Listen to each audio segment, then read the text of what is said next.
Nós temos um relato aqui em Mateus capítulo 2. Nós temos em Lucas também relatos que falam sobre a infância de Jesus, sobre a ocasião do nascimento, né, falam sobre a gestação, falam sobre a infância de Jesus, e nós não temos esses relatos em João e em Marcos. Então, nos 4 evangelhos, a primeira coisa importante para saber é que Marcos, ele é muito objetivo, ele é o conciso, mas é tão maravilhoso, é um evangelho tão maravilhoso de Marcos, porque ele é tão conciso, mas ele fala, assim, o estritamente necessário de uma maneira maravilhosa. E ele começa com Jesus abrindo o ministério. Então, assim, ele opta ali, da inspiração que o Espírito Santo lhe deu, ele opta por colocar ali no papel, para nos ser legado para toda, né, para toda a posteridade, Jesus cumprindo o seu ministério. Então ele já vai direto para João Batista exercendo o ministério e Jesus na sequência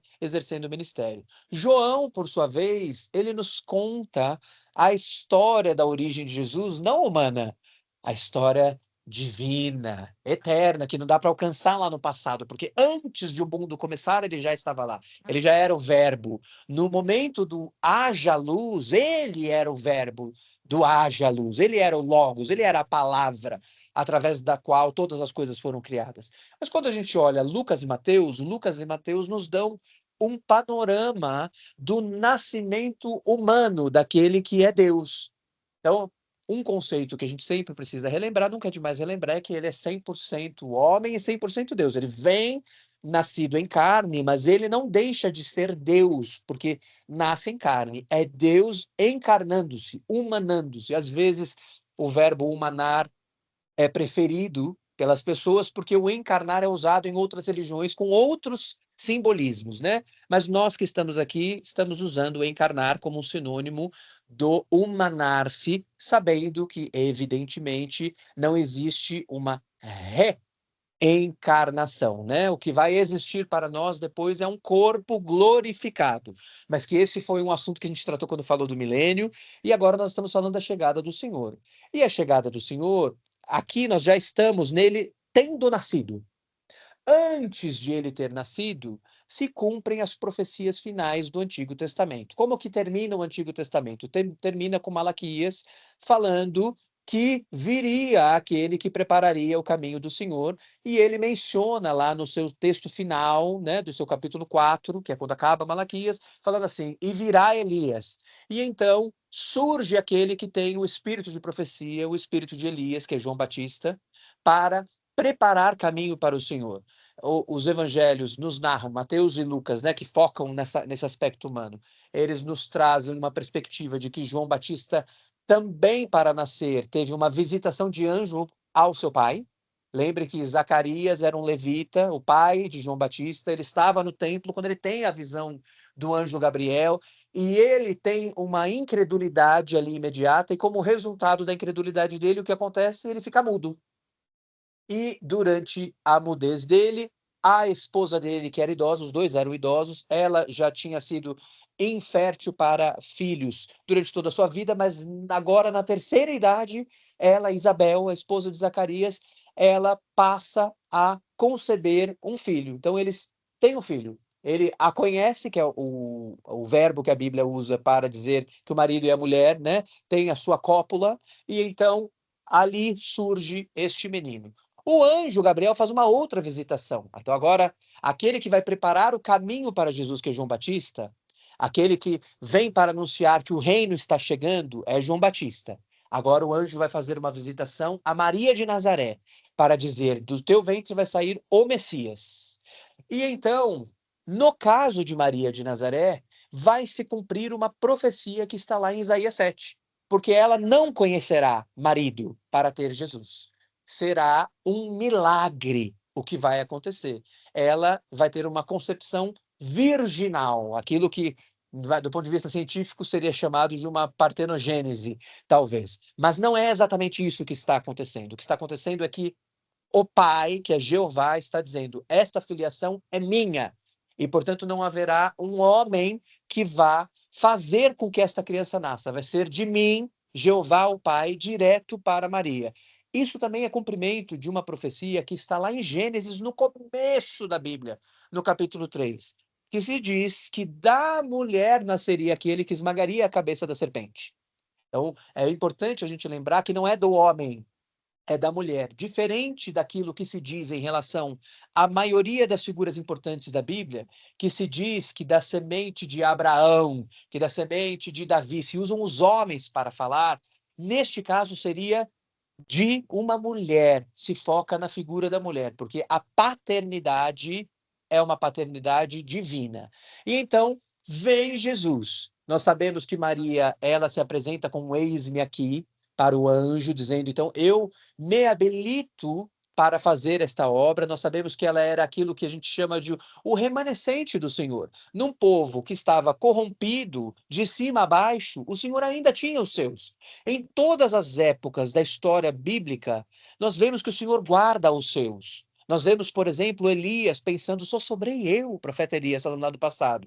E aí o Senhor fala para ele, não, eu guardei o meu remanescente, não é só você não, eu tenho o meu remanescente. E assim, nesta época de grande corrupção, em que o ministério levítico estava corrompido, em que o reinado estava corrompido, pois o rei que reinava em Israel neste período era um rei vassalo de Roma, e que apesar de ele ser de linhagem judia, ele não era da tribo de Judá, ele não era de uma dinastia davídica, e havia uma obrigação de que todos, uma promessa, na verdade, cumprida, mais do que uma obrigação, de que os reis todos de linhagem que perpetuamente reinariam sobre o povo de Deus seriam de linhagem davídica. E você tem um rei que é de linhagem asmoneia, é outra coisa, não tem nada a ver com a linhagem davídica, que é o rei Herodes, Herodes o Grande, que construiu, né, grandes obras, inclusive na lista das 7 maravilhas do mundo antigo, lá está o nome dele, né, como um grande arquiteto, engenheiro da antiguidade. E neste período em que tudo está corrompido, o sacerdócio levítico corrompido, você tem o ensino da palavra corrompido, você tem um povo de Deus corrompido, está tudo bagunçado, o Senhor guarda o seu remanescente. E do seu remanescente o Senhor tira um homem chamado José de Nazaré e uma mulher chamada Maria de Nazaré para cumprirem essa história. A José de Nazaré, o Senhor diz, essa mulher com quem você está noivo, não hesite em recebê-la, porque este filho que vai nascer é obra minha. Então fique em paz para recebê-la, porque quando José descobre que ela está gestante, ele, olha só que interessante, sendo um homem justo, falou assim: eu não quero difamá-la, mas também não quero ficar com ela. Não sei que filho é esse. Então o Senhor diz: esse filho é meu, fique tranquilo. Então você vai cuidar dessa situação. E Maria se sujeita a essa situação. Olha só que difícil para uma mulher justa ter de se sujeitar a eventualmente ser vista como uma meretriz. Ainda mais naquele tempo, para fazer a vontade do Senhor, mas ela se sujeita à vontade do Senhor. E então, eles dois saem da Galileia, onde eles moram, lá no norte, e eles vão para o sul, porque existe um decreto pelo qual é necessário haver um recenseamento da população, ou seja, tem um censo que vai acontecer. E neste censo, cada homem precisa voltar à sua terra de origem. E José de Nazaré, embora morasse na Galileia, na região do norte, ele tinha sua origem no sul. Então ele sai do norte de Israel e vai para o sul de Israel, ali perto, relativamente perto de Jerusalém, para poder fazer o censo. O que está acontecendo ali, na verdade, é um cumprimento de uma profecia. Então, existia pelo profeta Miqueias uma profecia de que na cidade de Belém Efrata nasceria, dessa cidade viria o Messias, nasceria dali daquela cidade, de Belém Efrata. E é importante que quando a Bíblia nos fala que é de Belém Efrata, ela está distinguindo da outra Belém, porque existia uma Belém na Galileia também, que é a Belém de Zebulon, que é da tribo de Zebulon, que fica no norte. Então, de qual Belém está falando? Para não deixar dúvida, é de Belém Efrata. E faz todo sentido que venha de Belém Efrata esta criança, porque já que o Messias seria da dinastia davídica, quem é que nasce em Belém Efrata também? Davi. Todo este processo que acontece com a vida de Davi acontece ali na região também de Belém Efrata. Então você tem ali uma promessa de algo que vai se cumprir e se cumpre esta profecia naquele momento. Agora, olhem só, existe um rei que está no poder, que é um rei que não é de dinastia davídica, é um rei que ele chegou ao poder porque ele vem de uma dinastia de revolucionários. Como acontece isso? Como é que o rei Herodes vai parar no poder? Como é que volta a existir um rei em Israel, mas ele volta a existir fora dos parâmetros da Bíblia? Durante o período chamado de período intertestamentário, ou seja, entre o final do Antigo Testamento e o começo do Novo Testamento, tem aproximadamente um intervalo de 400 anos. Neste período, no século II a.C., acontece que os judeus se levantam contra a opressão dos gregos. Era o período em que os helênicos, né, aqueles que se dividiram como generais para reinar no território que tinha sido de Alexandre o Grande, eles é que reinavam ali na antiguidade, num grande império. No grande império. E existe ali realmente uma opressão muito grande e uma contaminação até do templo do Senhor. E como acontece essa contaminação do templo do Senhor, existe uma figura revolucionária chamada Judas Macabeu. Ele se revolta contra aquela situação, ele reúne pessoas que venham a lutar com ele. A história é longa, eu não vou me deter aqui, mas eles de fato vencem os helênicos, os gregos, e então ali se impõe um novo reinado, que dura mais ou menos 100 anos até que venham os romanos, e os romanos capturam de novo a terra da Judéia, que é onde fica Jerusalém. Isso acontece entre o final do Antigo Testamento e o começo do Novo Testamento. É por isso que não está escrito, esses episódios não estão escritos na Bíblia. Porém, destes episódios saem algumas festividades que são importantes para os judeus. Por exemplo, a chamada Festa da Dedicação ou Festa das Luzes, ela acontece em comemoração a esta revolução, que é chamada de Revolução Macabeia ou de Revolta Macabeia, na qual aconteceram alguns milagres. Eles não estão registrados nas escrituras sagradas, mas a gente sabe que eles aconteceram pelas tradições judaicas. E, para aqueles que não sabem, os católicos pegaram 2 livros deste período e incorporaram no Antigo Testamento. Por isso que a Bíblia dos católicos é diferente. Então, os católicos têm livros que são do período intertestamentário, incluídos dentro da Bíblia. Eles foram canonizados no século XVI depois de Cristo, tá? Então, na Bíblia dos católicos, eles conseguem ler essa história como se fosse parte da Bíblia. Para nós que somos evangélicos, nós conhecemos essas histórias por estes documentos, mas que nós não os temos como palavra inspirada da parte de Deus. Nós sabemos que são eventos históricos que aconteceram. E aí havia um rei ali em Israel. O que acontece no período dos romanos? Este rei que está ali em Israel, ele faz um acordo com Roma. E o acordo é: eu vou ajudar Roma. Eu aceito ser útil para Roma e manter o meu reinado. E é assim que surge esta dinastia, da qual sai o rei Herodes. Neste período que nós estamos aqui, nós estamos falando de Herodes o Grande, tá bom? Ele teve filhos que também tiveram o nome de Herodes, né? Teve Herodes Antipas, Herodes Arquelau, mas aqui nós estamos falando de Herodes o Grande, o pai. É neste período que está acontecendo essa história. Quando acontece essa história? Nós não temos certeza da data, mas em algum momento, provavelmente no ano 4 antes de Cristo. Parece um paradoxo, né? Que a divisão da era antiga para a chamada era comum é o que acontece antes e depois de Cristo. Mas quando isso foi determinado, não se havia uma apuração grande histórica para se saber as datas precisas.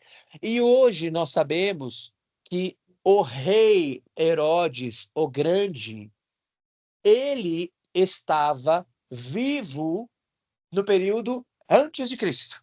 Então, no ano primeiro depois de Cristo, que é o da divisão, já não faria sentido essa história estar acontecendo aqui neste ano. Então, provavelmente isso acontece no ano 4, mais ou menos, antes de Cristo. Isso é só um detalhe que para nós é de pouca relevância até, tá? Mas só para vocês saberem que assim, no ano, o que a gente chama de ano primeiro depois de Cristo, provavelmente não é o ano do nascimento de Jesus. Com estes detalhes, a gente já fica com um contexto para poder estudar a palavra. Vamos lá. E tendo nascido Jesus em Belém de Judeia, ou seja, Belém Efrata, no tempo do rei Herodes, leia-se, Herodes o Grande, eis que uns magos vieram do Oriente a Jerusalém. Primeira coisa, Vamos desmistificar. Não existem 3 reis magos. Vamos ler o texto aqui de novo?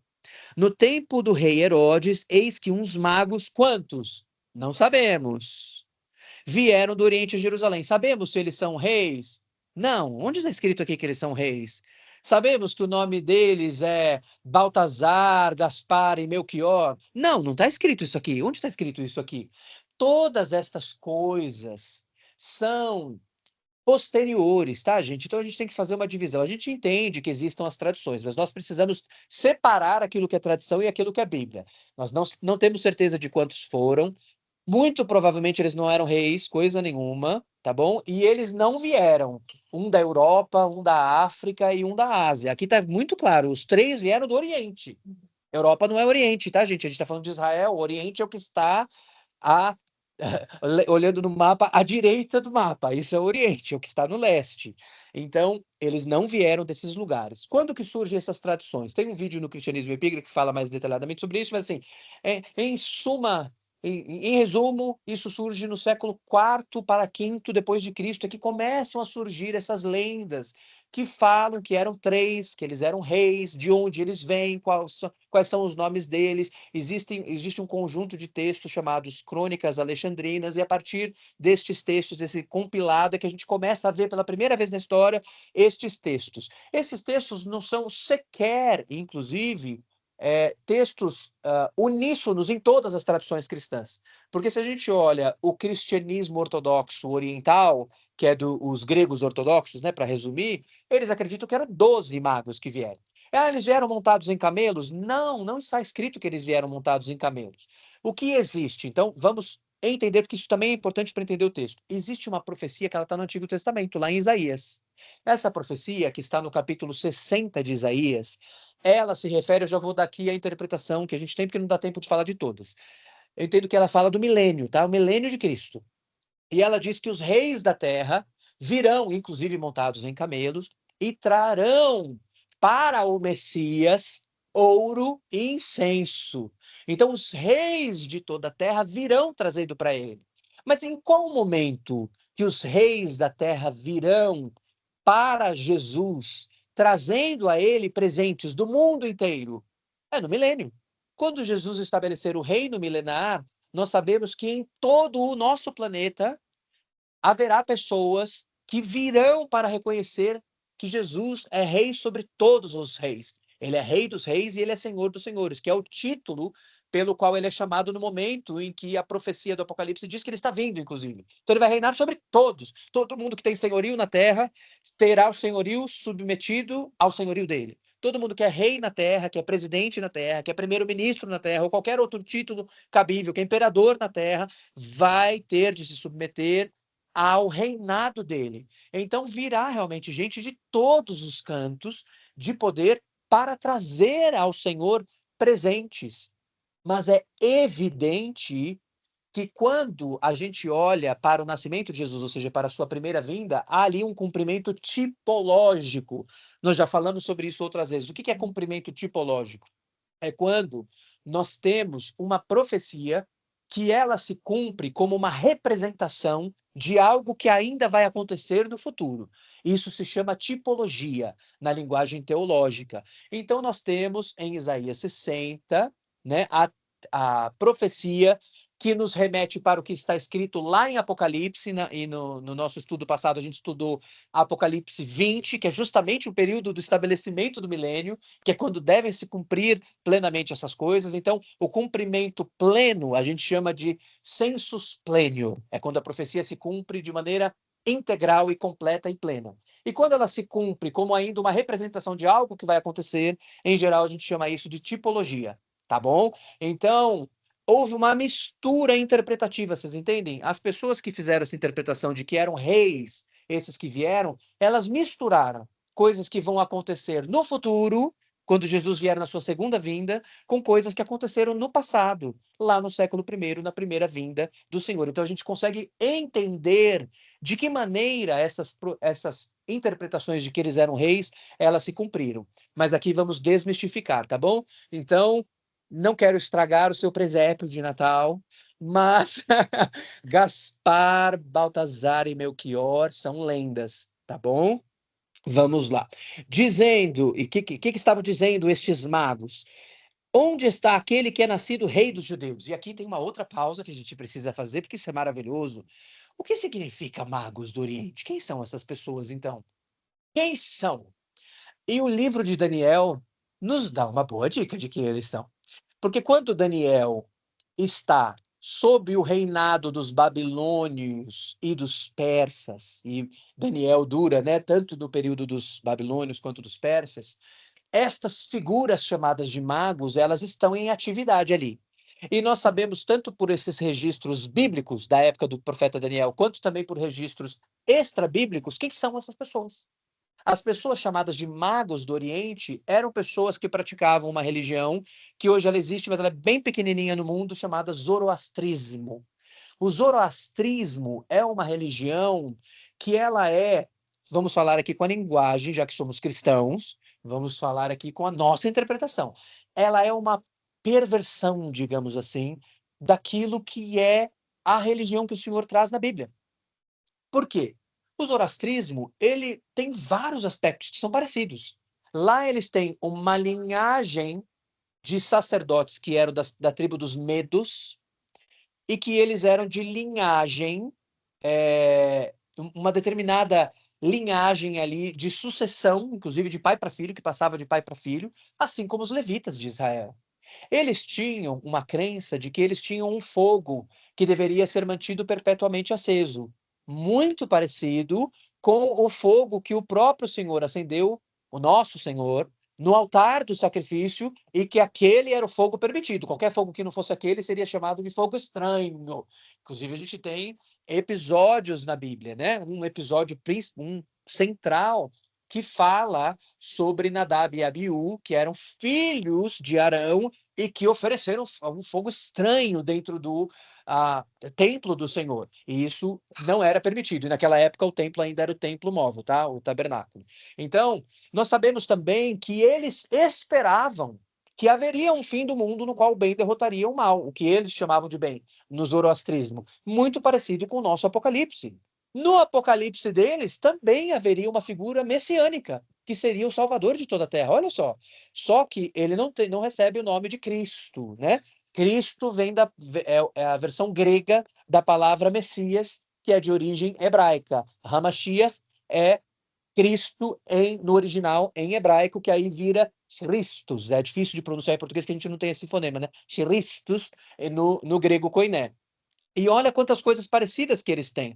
E essas pessoas, elas são chamadas de magos. Se vocês lerem Daniel capítulo 2 lá no Antigo Testamento, vocês verão que estas figuras são chamadas de magos. Agora, como é que essas figuras, elas conseguiriam conhecer as coisas do Antigo Testamento dos judeus? Se eles estavam lá no Oriente, no território que era da Babilônia, que depois virou território dos Medo-Persas. Ora, se a gente pega para ler o livro de Daniel, a gente vai perceber que através de um fenômeno de interpretação de sonhos, que aliás o Senhor usa uma história muito parecida lá em Gênesis com José estando no Egito perante Faraó, então Faraó era a grande autoridade do mundo que tinha o maior poderio geopolítico do mundo no seu tempo. Isso lá no ano mais ou menos 2000 antes de Cristo. Mas no ano mais ou menos 500 antes de Cristo, esta figura que tinha o maior poderio geopolítico do mundo era Nabucodonosor, que era rei dos babilônios.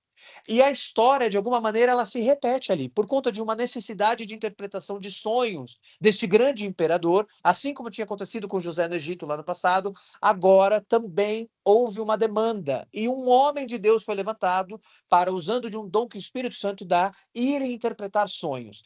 Esta é uma chave de virada na história para nós entendermos que Daniel, o profeta, ele foi ganhando um papel de confiança na corte real. E ele vai ganhando um papel de confiança que ele passa de um escravo que tinha sido levado de Jerusalém para a Babilônia para o chefe de quem? De todos os sacerdotes da Babilônia. Quem são os sacerdotes da Babilônia? Os magos. Como é que o Antigo Testamento foi conhecido dessas pessoas? Ora, muito provavelmente, pelo que a Bíblia já nos dá de resposta, Daniel, homem do Senhor, ele, como servo de Jeová, e não como servo de Zaratrusta, que era o profeta do zoroastrismo, ele disseminou ali o conhecimento de quem é Jeová e das escrituras sagradas. Além de Daniel, o que acontece durante o cativeiro babilônico, quando o povo de Israel está lá na Babilônia? O povo que vai para a Babilônia cria uma instituição que é conhecida até hoje.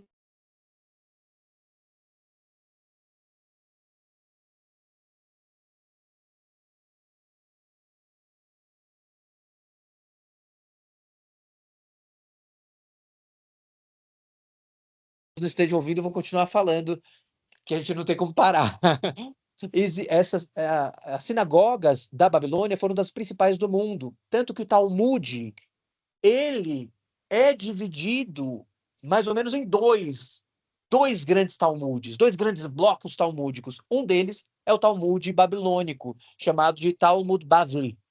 Olha só, porque estes sábios de Israel que estavam na Babilônia, lá na Babilônia, continuaram estudando a palavra de Deus e entenderam que o jeito de não caírem de novo num erro como eles tinham caído, que gerou o cativeiro, seria conhecer e cumprir a palavra de Deus.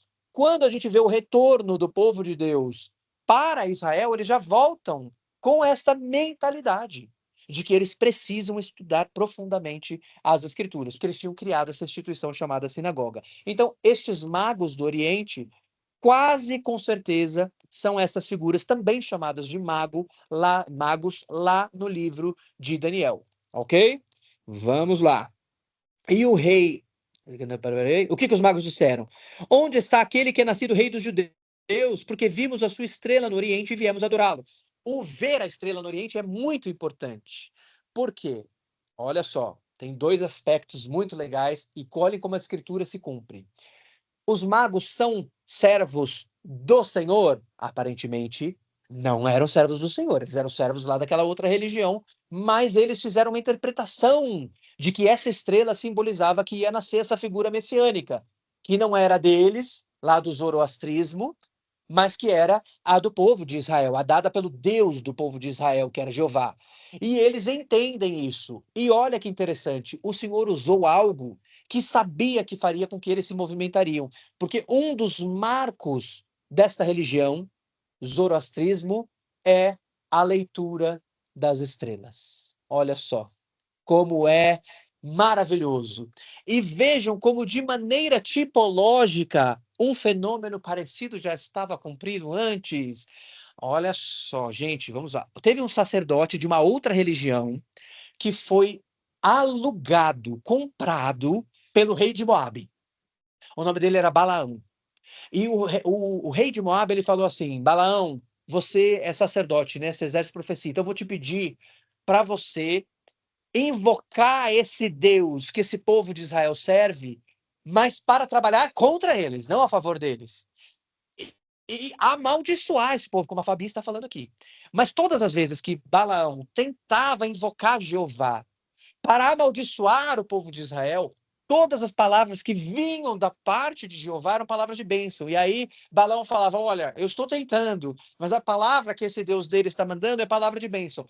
Entre as palavras de bênção que este sacerdote de outra religião, preste atenção à semelhança, Balaão, um sacerdote de outra religião, ele recebe um sinal e ele profetiza este sinal. Qual é o sinal que Jeová diz para ele? Que haveria um que seria uma estrela sobre Israel e sobre Jacó. Então, quando a gente volta lá para trás no livro de Números e vê o que aconteceu nesta ocasião de Balaão, a gente vê que a estrela, como sinal do Messias que chegaria, e esta estrela sendo reconhecida por alguém que exerce trabalho sacerdotal de outra religião, ela já tinha acontecido. E agora os magos vêm de novo como sacerdotes de outra religião que estão interpretando o sinal da estrela e que querem entender.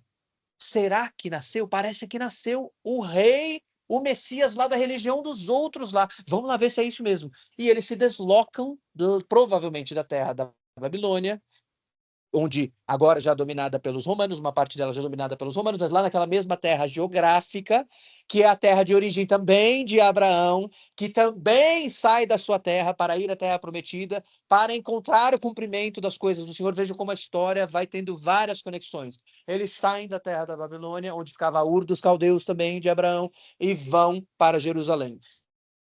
Nós temos no próprio texto uma clareza de entendimento que essa estrela, ela aparece, ela é interpretada e ela desaparece, e eles vão também sem saber exatamente onde está a estrela. Tanto que a interpretação que eles fazem é, olha, provavelmente essa estrela deve apontar para a cidade de Jerusalém, onde é a capital deste povo, onde ficam os reis deste povo. É para lá que a gente vai. Só que não é lá que Jesus nasceu. Então, tem também este aspecto da história. E como que esse aspecto da história é interessante e importante? Veja que aqueles que estão saindo da Babilônia, assim como Abraão tinha feito 2000 anos antes, também recebem um sinal e estão indo sem saber exatamente para onde vão, confiando que este Deus, que está mostrando sinais através dessa estrela, ele vai revelar o que deve acontecer ali depois. Olha que interessante como as coisas do Senhor elas vão se conectando e nós vamos encontrando estes elementos de cumprimento profético tipológico em todas as escrituras. Vamos lá. Você falou assim, eles vieram como se fosse na dúvida, assim, parece que nasceu, mas dele não traz dúvida aqui, porque ele fala onde está. É uma afirmação. Não, mas o quê? Que nasceu. O que eu digo que parece que nasceu é que provavelmente eles devem associar com a figura messiânica deles. Parece provavelmente o que eles devem ter crido, se de fato eles eram dos zoroastristas, que provavelmente eles fizeram uma conexão, porque eles também, de alguma maneira, esperavam. Existem alguns estudos até, gente, existe uma cadeira da sociologia chamada Estudo Comparado de Religiões, ou Religiões Comparadas, que inclusive eles interpretam que provavelmente foi o cristianismo que influenciou o zoroastrismo em alguns dos aspectos da expectativa messiânica deles. Porque acreditem se quiser, os zoroastristas também acreditavam que o seu Messias lá do zoroastrismo também viria de uma virgem. Olha só. Mas que provavelmente esta construção de que viria de uma virgem aconteceu na era comum, ou seja, no tempo depois de Cristo, provavelmente influenciado por Cristo. Assim como existem alguns que interpretam que, na verdade, o zoroastrismo que influenciou a religião dos judeus, e a gente já sabe que não é assim, porque a gente já sabe que ela provém da boca de Deus, então nós já sabemos que, na verdade, havia uma deturpação. Porque como que Satanás trabalha através do mundo espiritual? Para que as pessoas elas não tenham acesso pleno ao Senhor. Então, as coisas do Senhor vão sendo deturpadas. Então, assim, as pessoas vão passando a acreditar em outros fenômenos que são deturpações das coisas reais que acontecem no mundo espiritual. A gente tem, sei lá, santos, que na verdade são demônios. Em algumas religiões são chamados de santos, mas nós sabemos que são demônios.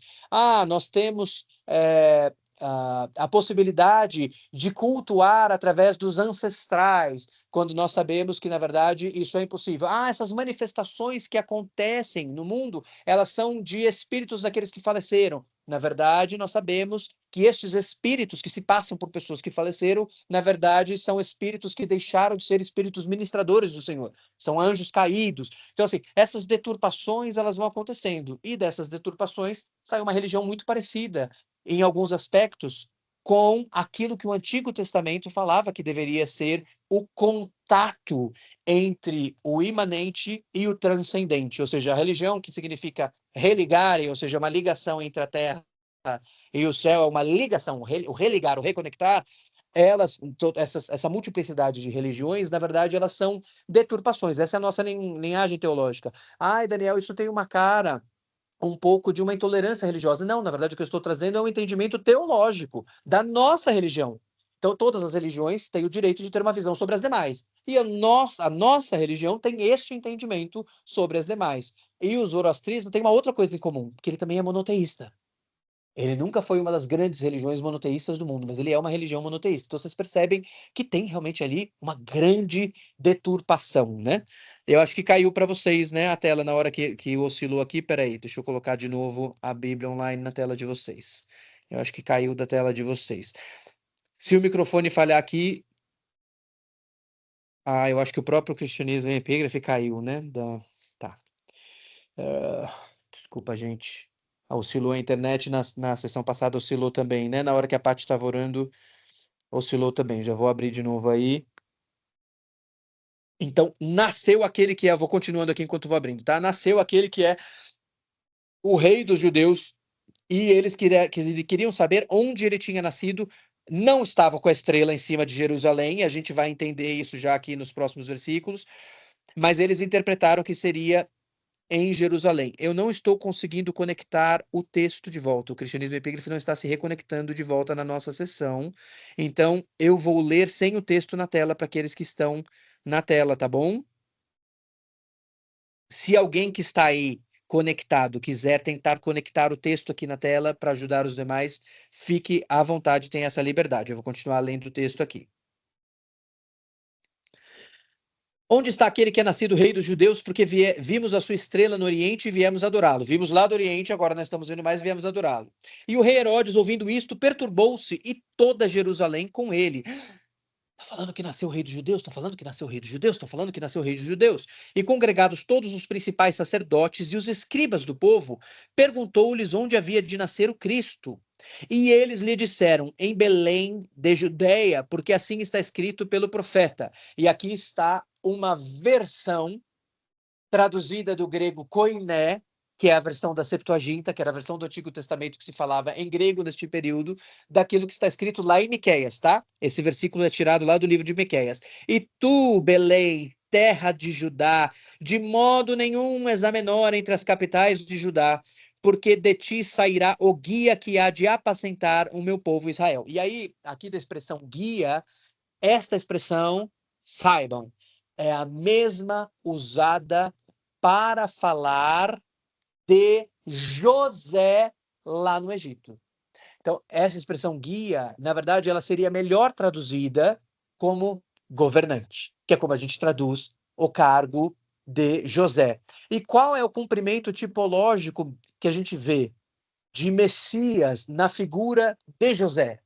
Nós vemos que há alguém que é nascido humilde, numa posição humilde, de um povo pequeno e que é levado para ser autoridade sobre todos os povos.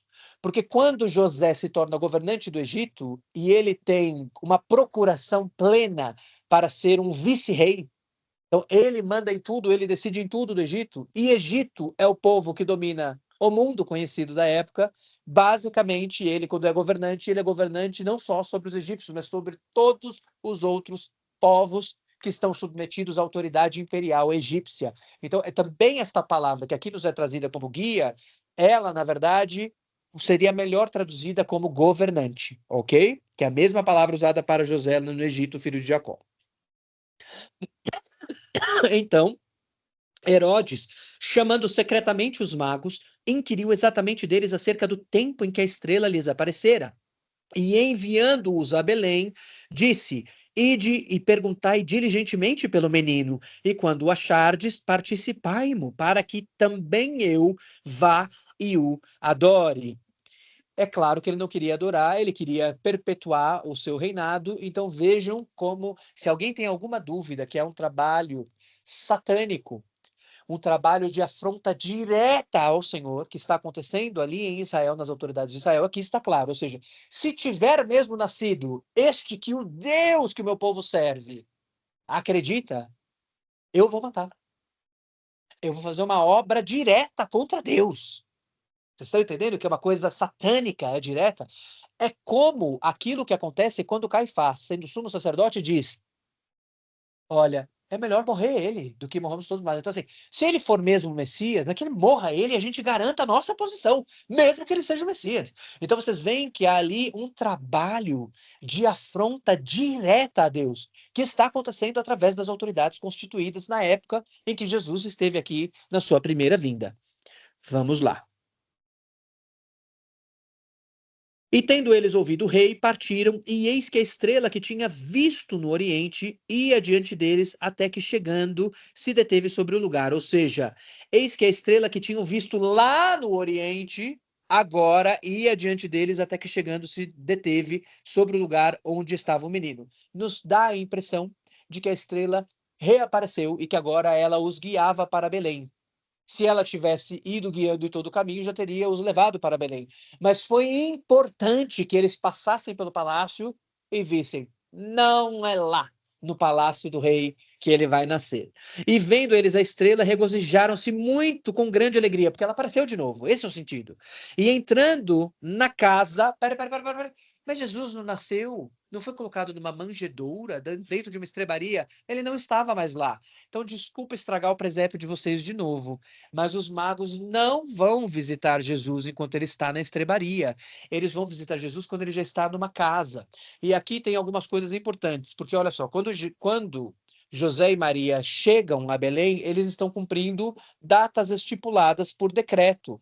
Então está todo mundo que tem origem em Belém indo para Belém, e o mesmo vale para todas as outras grandes cidades que existiam ali em Israel. Mas agora, como eles eram de origem, eles puderam se hospedar lá.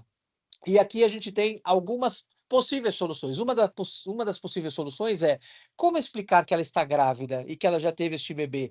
Então, a impressão que dá é que eles escolhem mesmo ficar um tempo em Belém.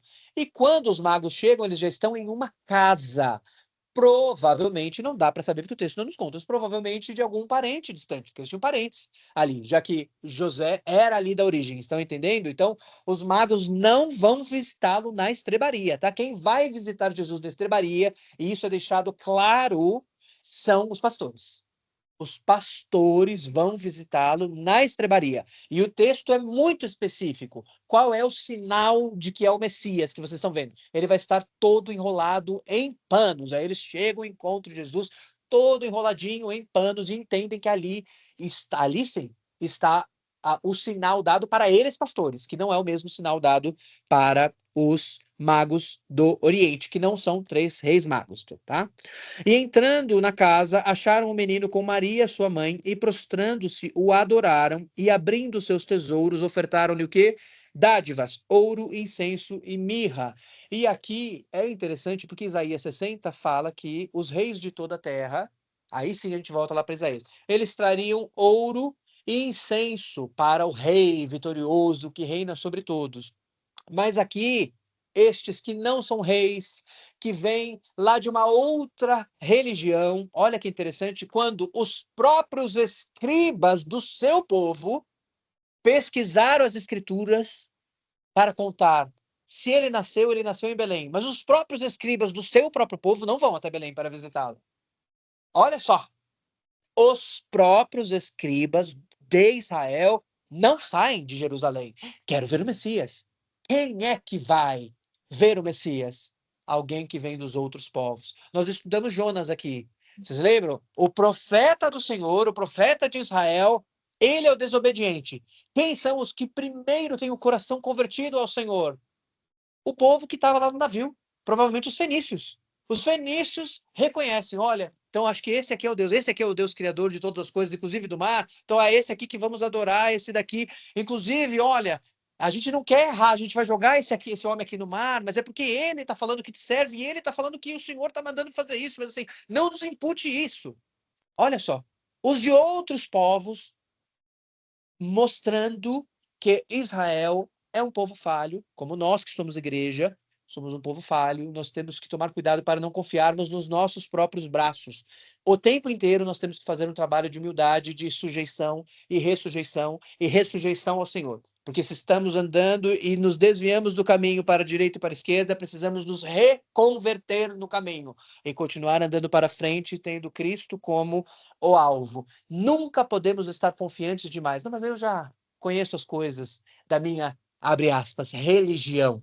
Nunca podemos estar nessa posição, porque nós vamos tropeçar igualzinho Israel tropeçou.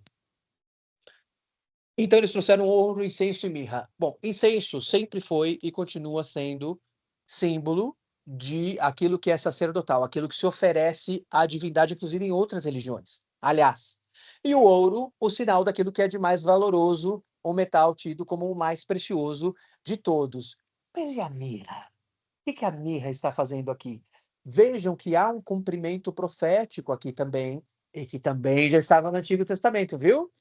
De que este que seria um servo sofredor, ele receberia aquilo que significa duas coisas. Para que servia a mirra no mundo antigo? Primeiro, para aplacar a dor, um anestésico daquele que vai precisar sofrer muito. E também para ajudar no processo de preparo do corpo dos mortos para o sepultamento. Aliás, o que é que Nicodemos traz para o sepulcro de Jesus? Aloés e mirra. Olha só. Mas isso estava escrito no Antigo Testamento? Que mirra seria dada a ele? Está escrito. Inclusive, o salmo que mais narra, tem dois salmos que narram a crucificação assim com muito detalhe, Salmo 22 e Salmo 69. O Salmo 69, inclusive, diz que deram a ele vinagre e mirra. E o que diz o Novo Testamento quando fala que mirra foi dada a Jesus? Diz que ele não quis tomar. Quando o vinagre é dado para ele com mirra, ele se recusa a tomar. E quando o vinagre, só o vinagre, lhe é dado, ele aceita tomar. E tomando o vinagre, ele diz: está consumado, Pai, nas tuas mãos entrego o meu espírito. Mas a mirra, que é para aliviar a dor, ele não toma. Aquilo que alivia a dor, ele não toma. Mas vocês vejam que a ele é dado o símbolo daquilo que diz: haverá dor e haverá morte. Porque a mirra é sinal de aplacar, algo usado para aplacar a dor e para tirar o cheiro da morte. Olha só. Vamos lá. E os reis da terra não vão trazer mirra para ele, tá, gente? Quando os reis da terra vierem no milênio, não trarão mirra. Depois vocês leem vocês mesmos o Isaías capítulo 60, tá? Só trarão ouro e incenso, porque tudo que ele tinha que consumar em relação à dor e à morte já está consumado. Vamos lá. E sendo por divina revelação avisados no sonho, para que não voltassem para junto de Herodes, partiram para sua terra por outro caminho, ou seja, enganaram o rei Herodes. E tendo ele se retirado, eis que o anjo do Senhor apareceu a José no sonho, dizendo: levanta-te e toma o menino e a sua mãe e foge para o Egito e demora-te lá até que eu te diga, porque Herodes há de procurar o menino para o matar. E a gente já vai parar e se deter aqui no texto. Vamos continuar mais um pouco. E levantando-se ele, ou seja, José, o pai adotivo de Jesus, levantando-se ele, tomou o menino e a sua mãe de noite e foi para o Egito. E esteve lá até a morte de Herodes, para que se cumprisse o que foi dito por parte do Senhor pelo profeta, que diz: do Egito chamei o meu filho. Primeira pausa está aqui. Israel, que é tratada como filho do Senhor, não filho unigênito, mas como o primeiro dos adotivos, né, o mais velho. E a gente tem uma parábola maravilhosa do Senhor explicando as duas filiações, que é a parábola do filho pródigo. Você tem o filho mais velho e você tem o filho mais novo. E o mais velho, ele se sente tão cumpridor de regras que ele se afronta quando o mais novo é chamado para a casa do pai. Olha que interessante, mas a gente não tem tempo para se deter aqui, mas fica aí a dica do que é. O que é que Israel é chamado de onde? Israel que é tratado como filho do Senhor, do Egito. Moisés, lá no Pentateuco, lá na Torá, diz que como emissário do Senhor, que o Senhor está tirando o seu filho do Egito. E uma profecia nova é dada pela boca do profeta Oséias. O profeta Oséias diz exatamente isso aqui: do Egito chamei o meu filho, estas mesmas palavras. E o que é que está sendo cumprido aqui? Como o Filho unigênito, o verdadeiro Filho do Senhor, é o Cristo, é Jesus de Nazaré, é esse que está sendo ungido em carne para vir fazer o papel filial e chamar os outros para o reino de Deus, para que os outros possam ser adotados e tornarem-se irmãos do próprio Cristo, e ele não se envergonha de nos chamar de irmãos, que é o que está escrito na Epístola aos Hebreus, no Novo Testamento. O que que ele está fazendo aqui? Ele está nos contando que quando Israel sai do Egito, há um cumprimento tipológico de novo ali. E que, olha que interessante, o verdadeiro filho que sai do Egito é o Messias, porque só este é o filho verdadeiro. E mais, nós todos também estamos sobre o domínio do Egito até que sejamos de lá retirados pelo poder do Senhor. porque também precisamos da mão forte do Senhor para nos tirar do Egito. Que Egito é esse? O Egito espiritual, que é a escravidão, não mais a escravidão geopolítica, mas a escravidão do pecado e da morte. Então o Senhor também nos tira deste Egito espiritual e também nos passa pelas águas, mas agora não é mais a água do Mar Vermelho, agora são as águas do batismo. Olha que interessante. E também Jesus é tirado do Egito e começa o seu ministério messiânico quando? Quando passa pelas águas. E o que diz Jesus para João Batista? Quando João Batista fala, não, mas é o Senhor que devia me batizar. É para que se cumpram as profecias. Porque agora que o filho verdadeiro, unigênito, tirado do Egito, passa pelas águas e dá início ao seu ministério messiânico. Porque as coisas do Senhor são perfeitas. Perfeitas são as coisas do Senhor. Vamos lá. Então Herodes, vendo que tinha sido iludido pelos magos, irritou-se muito e mandou matar todos os meninos que havia em Belém e em todos os seus contornos, de 2 anos para baixo, segundo o tempo que diligentemente inquirira dos magos. Então se cumpriu o que foi dito pelo profeta Jeremias, que diz: em Ramá se ouviu uma voz, lamentação, choro e grande pranto, Raquel chorando seus filhos e não quer ser consolada, porque já não existem. Duas coisas importantes aqui. Primeira, o libertador que vem para tirar lá em Gênesis, lá atrás, quando a história é contada, que haveria 400 anos de escravidão, isso é dito para Abraão, e que o povo depois seria tirado do Egito. Isso está escrito lá em Gênesis. Aí a gente entra em Êxodo e nos é contada a história de como essa libertação acontece. Como que Gênesis abre a história da libertação? O libertador é perseguido por outras forças que não servem a Deus, que servem às trevas. E o libertador é salvo da morte onde? No Egito. Jesus, que é o nosso libertador, é salvo da morte ali por sua própria vontade, porque ele é Deus. Onde?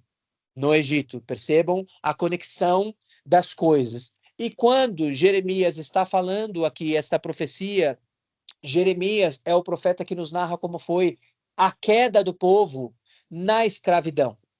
E Jeremias também é aquele que nos conta qual é a promessa verdadeira para todos os filhos de Deus, que não é a antiga aliança, é a nova aliança. Então, estas duas coisas, tanto a queda no cativeiro, a escravidão no cativeiro, quanto a libertação de todos aqueles a quem o Senhor iria alcançar, de todas as famílias da terra, porque a lei não seria mais uma lei escrita em tábuas de pedra, mas seria escrita no nosso coração.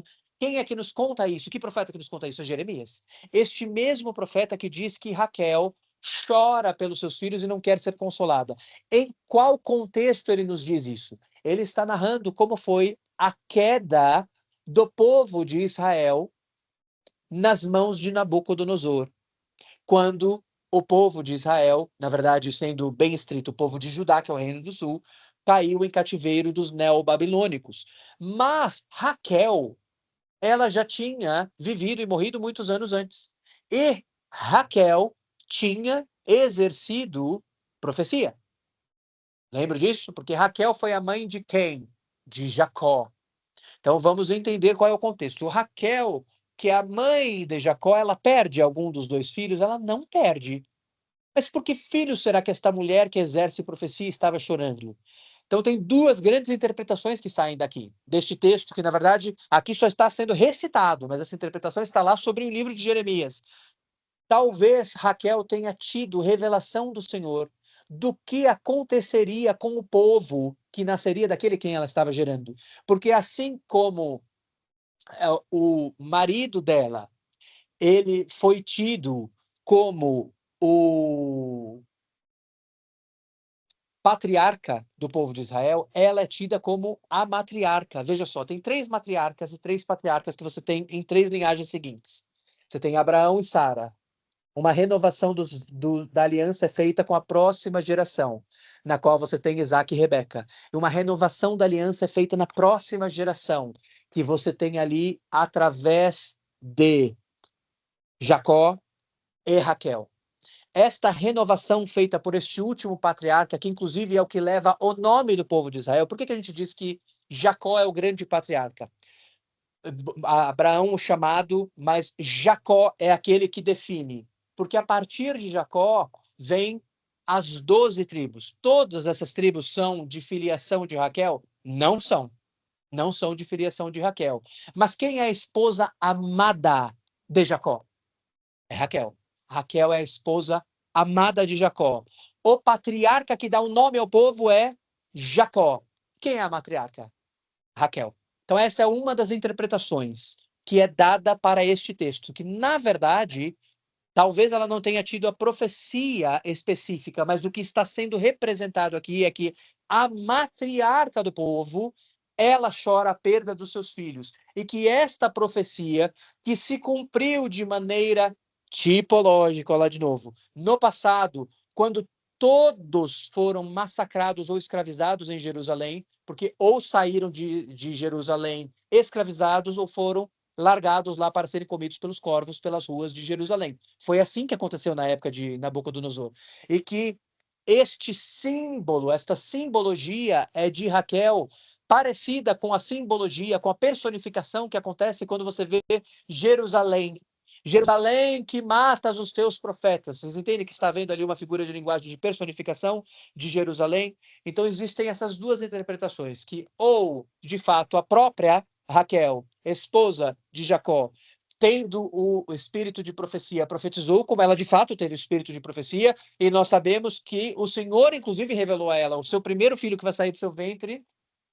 Na verdade, isso foi para Rebeca, perdão. Mas ela teve o espírito de profecia. Como é que foi a profecia de Raquel, meu Deus do céu? Raquel encontra com o Senhor, tem uma equivalência ao encontro do Senhor no poço, né? Lá na terra de Labão, assim como o Senhor encontra com a mulher samaritana no poço de Sicar.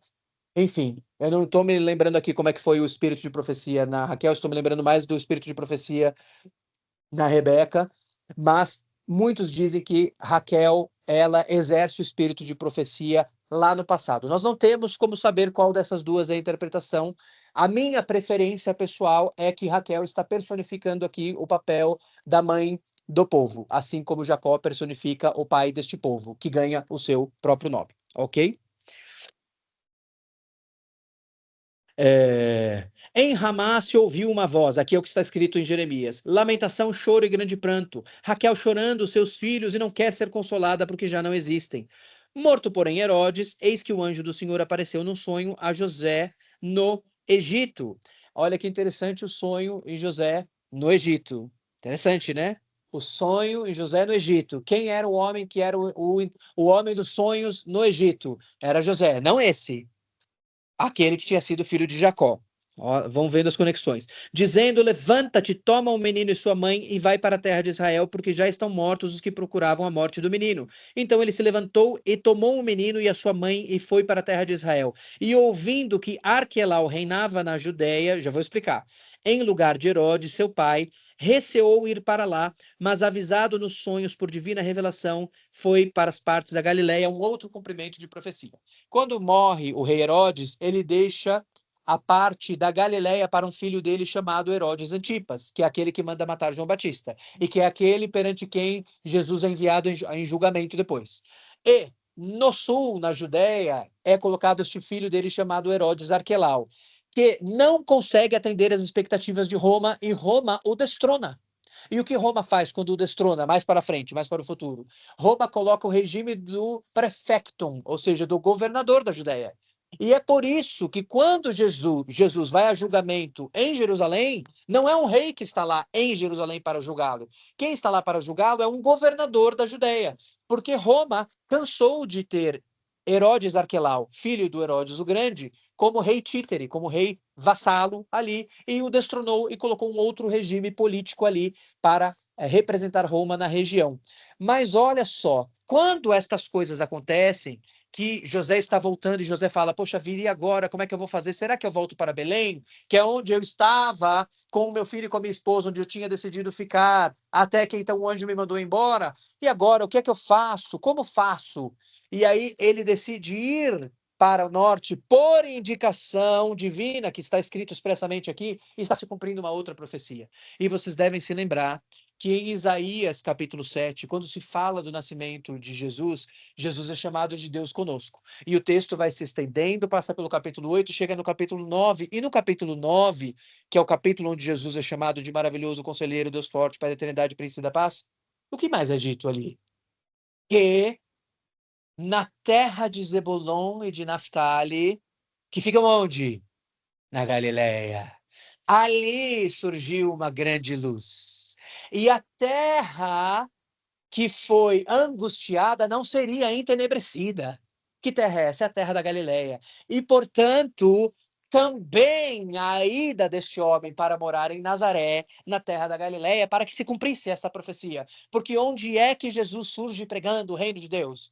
Na terra de Naftali e na terra de Zebulon. E isso está confirmado nas próprias Sagradas Escrituras, no Novo Testamento, que confirma que esta é a interpretação, que confirma que quando Jesus abre o seu ministério na Galileia, ele está cumprindo esta profecia que está em Isaías capítulo 9. Então, todas estas coisas aqui, elas estão servindo de cumprimento a profecias. E chegou e habitou numa cidade chamada Nazaré, para que se cumprisse o que foi dito pelos profetas. Ele será chamado Nazareno. E aqui, uma grande polêmica. Mas onde está escrito que Jesus será chamado Nazareno? Inclusive, isso dá bastante briga entre judeus e cristãos. E os judeus falam, está escrito na Brit Hadashah, que é, né, isso que você chama de nova aliança, está escrito lá uma coisa errada, nunca teve essa profecia. Onde está escrito que ele seria chamado Nazareno? E aí, onde está escrito? Jesus foi chamado de. O nome dele é Emanuel ou o nome dele é Yeshua? O nome dele é Yeshua. Ué, então não se cumpriu? Não se cumpriu a promessa de que ele é chamado Emanuel? O que significa que Jesus, no capítulo 7 de Isaías, é chamado Emanuel? Significa que o significado de Emanuel se cumpre nele. O Messias não foi nomeado como batismo de Emanuel. Ah, ali está Emanuel de Nazaré. Não, ali está Yeshua de Nazaré. Yeshua HaNazareno. É um título. Assim também Nazareno é um título. E onde está escrito esse título?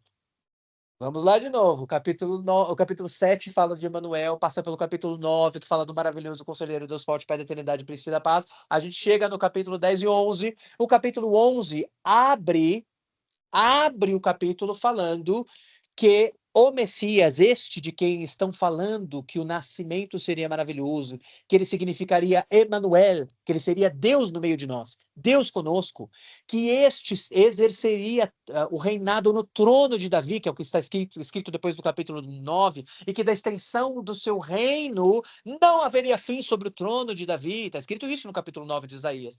No capítulo 11 está escrito que ele seria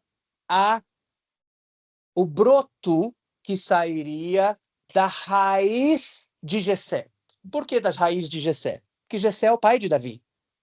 Então, desta raiz, que é a raiz de Jessé, lembrando que Jessé está na genealogia de Jesus, né, como seu ancestral, um dos seus ancestrais em carne, né, que Jesus é antes de Jessé, assim como Jesus é antes de Abraão, né, ele mesmo diz, antes de Abraão eu sou, mas ele vem daquela linhagem na dinastia real, porque o filho de Jessé é o rei que recebe a herança eterna do trono.